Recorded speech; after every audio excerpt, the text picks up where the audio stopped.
Ever since I was a child, whenever I complained about walking in the sun, my dad would say, there are kids who walk to school 3 hours every day on muddy roads.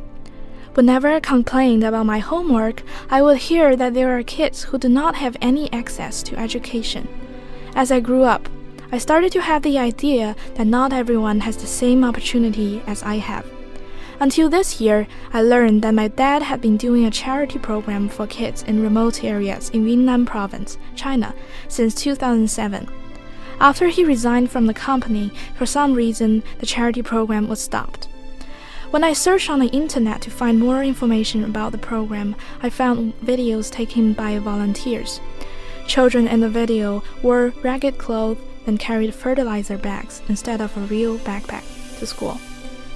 The video has so many pictures that astonished me, since I never learned children's life in mountainous areas and how different their life is compared to mine before. As I dug more into their living and education conditions in that area, I finally decided to start a volunteer program on my own to help the children in remote areas to improve their education situation. For preparation, I opened up a Weibo account to publicize the program and update news about what we did every day.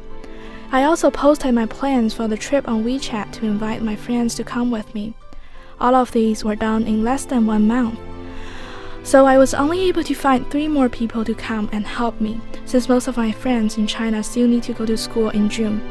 As a leader in our small group of 4, I did most of the planning. I planned out what I would teach at class and practiced music that I would play to accompany the song. The day finally comes. We took a flight from Shanghai to Yibin, Sichuan province. The flight took about 2 hours. Then we rented a car to go to the small village in Yunnan because there is no other way of transportation other than driving or walking. The drive is about 4 hours. Along the way, we pass from city to town, then to village. Finally, we arrive at the school and hop the way up the mountain. We ended our first day there by meeting the teachers and visiting the school. The next morning, I finally got to meet all the children. As I entered the classroom, all the kids welcomed us with smiling faces. Then, I distributed writing materials and small snacks to them. After that, it came the time that I became a teacher and started to teach them English. The lesson started out perfectly. I introduced myself to them in English and teach them how to introduce themselves to me. They were fast learners. Then I taught them the song called Head, Shoulder, Knees, and Toes. The song includes vocabulary about major parts of the body. The lesson is really successful. All of the kids learned the vocabulary and were able to sing the song at the end. Then I taught other classes in the school.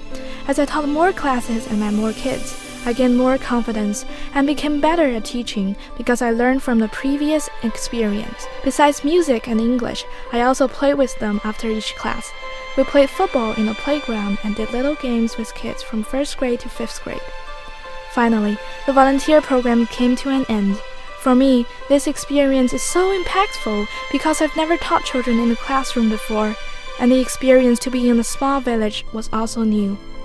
When we left the school, a lot of them said they did not want us to leave. Therefore, I promised to them that I would come back next year. On the airplane back to Shanghai, I looked at what they wrote on the survey I gave them. I learned that most of the kids' parents leave them because they can earn more money in big cities by doing the most laborious work. But still, a lot of them live under poverty. I also noticed that some of the kids wrote that their grandparents are sick and do not have money to go to the hospital. From the survey result, I learned more underlying problems other than education inequality. I understand that my help is not going to change their situation in a short time, but if more and more people care about education and income inequality, the situation will eventually change.